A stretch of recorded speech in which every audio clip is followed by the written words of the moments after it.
day everyone. So this is your health teacher. This is teacher JJ and welcome back to our online class. So for today's topic, we're just going to learn about types of medicines. So we're going to talk about the medicine usages. So medicine have both advantages and disadvantages, but we should always know how to use them correctly in order to be safe. Of course, we need to use the medicine correctly and properly for us to be safe. So now let's start. So before we tackle about all the five categories of or the five several types of medicines, let's talk about medicine first.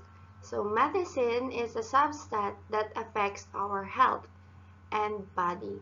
So it also helps us to prevent, relieve, and cure illnesses or diseases. So if we're sick or we don't feel well, of course we intake or we drink medicines for us to be good or to be well. So medicine helps relieve and cure several illnesses, and we use it in order to promote health. So we use medicine for us to be healthy. Also, it can help prevent several diseases. So now let's first talk about the modern medicines. So what is modern medicines?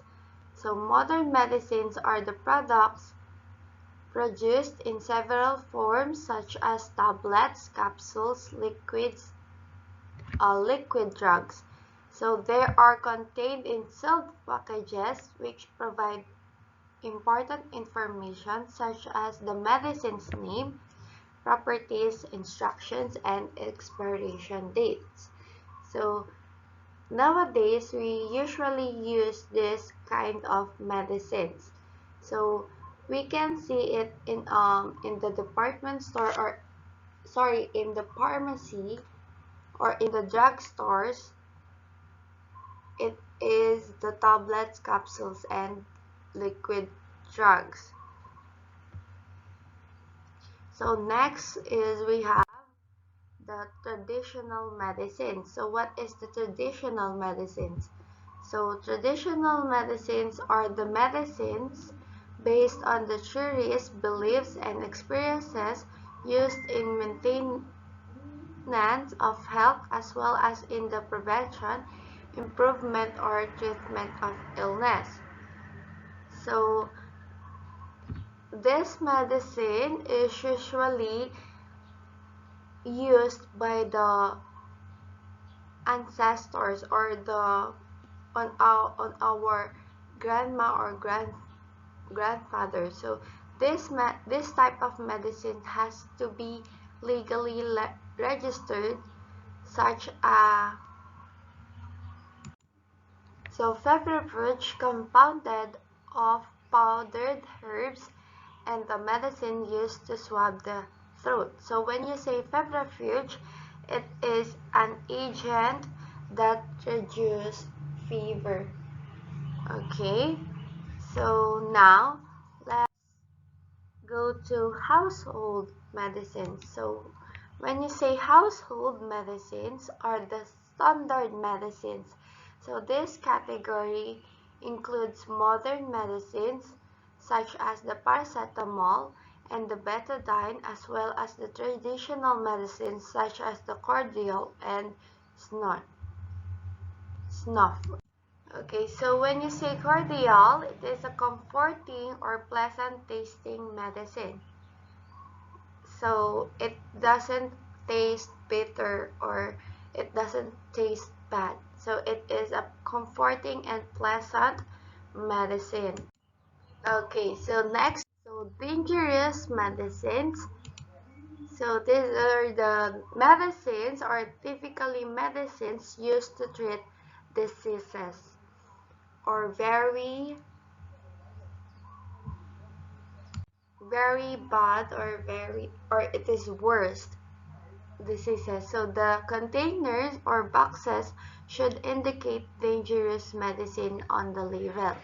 So these medicines require a prescription from a doctor before use, such as sleeping pills and nausea remedies.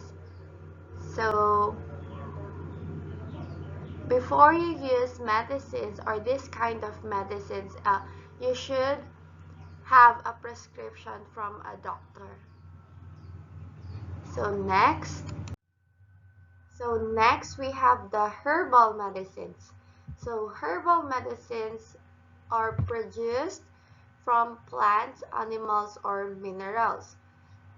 So we can use some plants for us to prevent or cure our sicknesses, such as the aloe vera, tamarind leaves, bear's bile, saltpeter, and sulfur, etc. and etc.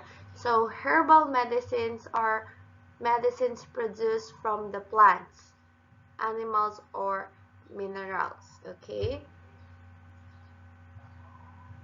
So we usually used herbal medicines in the old age or in the ancient age, okay? So this is what our grandparents usually use during their days. So next we're going to learn about the principles of using medicine. So of course, in our daily life, a sickness can be cured in many ways, and one important way is to use a medicine or how we properly use medicine. So there are many types of medicines that can be found and buy easily, but some must require a doctor's prescription. So that is the dangerous medicine because they are dangerous. So if we take 2 to 3 times of that medicines and we don't consult with our doctor, it is very dangerous. We can die from it.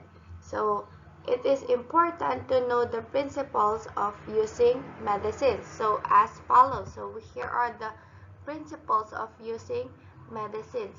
The first one is the right way. So what is the right way? So medicines must be used correctly. So for example, use a topical medicines to apply on skin. So topical medicines are usually medicines that we are applying on our skins. We do not eat it, of course. If we eat it, it is a poison. And do not apply the powder from inside a capsule to a wound. So if it is a capsule, do not twist or do not open the powder, the capsule, okay? So next, we have the right person. So right person, so each person has different physical condition. So if you have cold, if you have cough, of course, if you have fever, headache, so each person has a different physical condition. So thus, the dosage for children, so if it's for children and adult, is not the same as the medicines should never be given all. Okay, so for the children and adult, we don't have the same amount or we don't have the same dosage of medicines that we're going to take. So also, some medicine should never given to a pregnant woman. So always remember the right person that we're going to give in the medicines to, okay? If it's a children or adults, and if it's pregnant or not. So next we have the right time. So what is the right time that we're going to use or we're going to drink our medicine? So each type of medicines must be taken at the right time in order to gain the most effective result from it. So we have the pre-meal medicine. So when you say pre-meal or pre-meal medicine has to be taken before about 30 to 60 minutes before meal. So we're going to drink the medicines 30 minutes or 60 minutes before we're going to eat or before meal, so that it can be absorbed into the body effectively. So we have the post-meal medicine. So post-meal medicines has to be taken immediately or within 15 to 30 minutes after meal, or after we eat, we're going to drink now that medicine. So we're going to know which one is the right time. Is it the pre-meal medicine or the post-meal medicine? Next is the right dosage.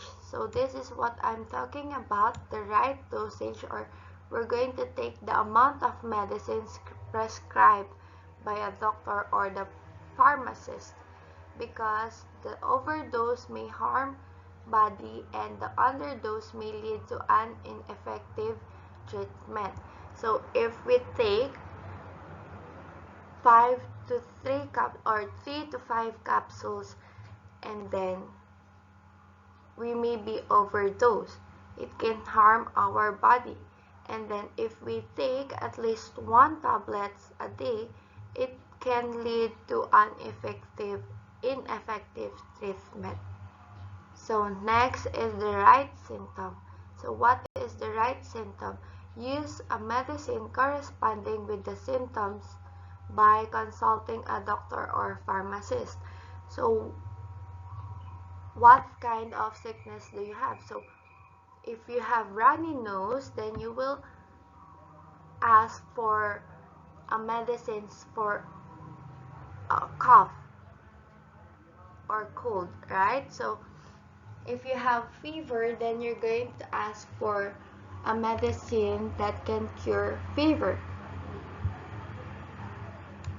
Okay, so next is we're going to learn about the medicine storage, or how we can store our medicine. So the properties of each medicines are not the same.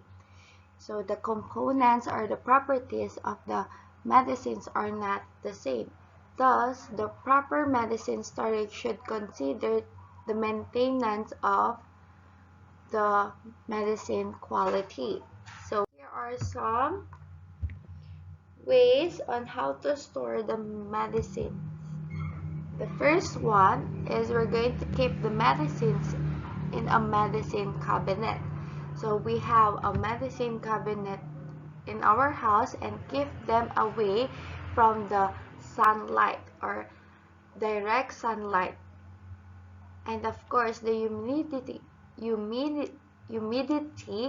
because they can become worse in the quality. Next is we're going to store the medicines for external use and internal use separately. So external use, if we're going to use it in our body, the skin, the body, and it is like the ointment that we use for body pains. And internal use, it is what we intake, or it is the medicines that we drink. Okay, so the medicines, so these medicines should store separately. Next is have labels on the storage containers of every medicines to avoid confusion. Okay, so you need to label the storage containers, or what is the use of that medicines, for us to avoid the confusion. So next is we're going to close the medicine container tightly after we use it, to protect it from humidity and to prevent medicines such as creams and ointments from changing texture. So of course we need to properly or tightly close the medicine container after we use it. Next is we're going to keep the medicines out of reach of children. So we need to store the medicines above level of the children because they can drink or use it in a dangerous way. Okay, next is we're going to throw the expired medicines away. If it's expired, then we should throw away it. So these are the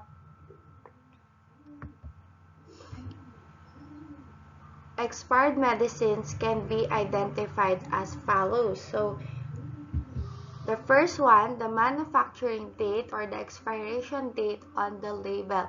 So we can see the expiration date on the label. And next, the appearance of the expired medicines are, you can notice as this one. So for tablets medicines, they will be broken, discolored, and sticky. So these are the tablets medicines. So these tablets medicines, you can notice it if they are, you can notice that they are expired if they are broken, discolored, and sticky. Next is the liquid medicines. So liquid medicines, they do not come together even after mixing. So if you mix well or you shake well the medicines and it's not properly together or even, so it is now expired or it is expired already. Next is the capsule medicines.